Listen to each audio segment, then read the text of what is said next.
Have you ever noticed how many people take selfies? Big things, selfie pictures. They sell wands, all kinds of things that make selfies look so much better. In fact, we live in a selfie nation, selfie generation. It's iPhone, magazines, self magazines. Everything is pointing towards us as individuals, as if the whole world should evolve around us and what we like, and everybody kind of placate us and move to our little world that spins in a circle, and we're happy as long as that always works towards self. You know, like children, they're raised from the time they're born. If I cry loud enough and put up a big enough fit, I'll get what I want. When I'm a baby and I can't talk, I'll just cry and scream and get milk. And as I get older, if I cry and scream, I'll get the bicycle. And I'll drive my parents crazy. As long as I yell and scream and have a conniption fit, generally speaking, I can get my way. So we're sort of conditioned with self. And self really is sinful. Self is selfish. And that's totally opposite of what Jesus is. When he came into the world, it says that he came to seek and to save that which was lost. Mark 10:45. He basically is the light of the world, the lighthouse. And what I love about a lighthouse, it's constantly spinning.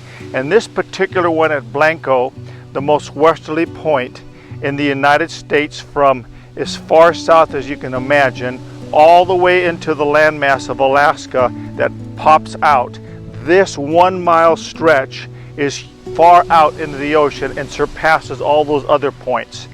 But the unique thing about this lighthouse is it shines 25 miles into the sea, and it makes its rotation every 18 seconds. So mariners know where they are by the amount of seconds that light beams. And every lighthouse has a particular timing. So some will be 14 seconds, some will be 20 seconds. And so from a chart and a book that the mariner has, he knows where he is in pitch dark by the amount of seconds it takes for that light to rotate.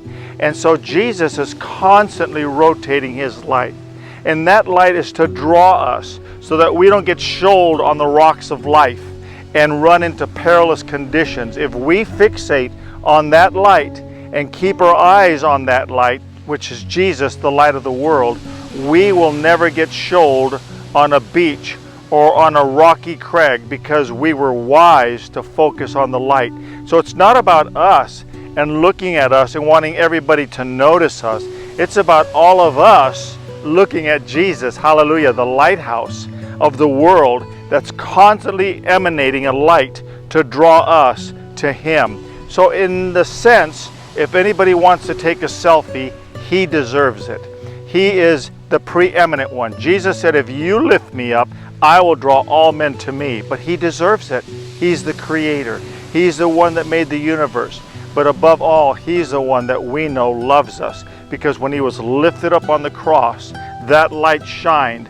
And for 2,000 plus years, people are focusing on Christ, the one that was lifted up as the light of the world that brings us our salvation. I leave you with this word to pause and ponder.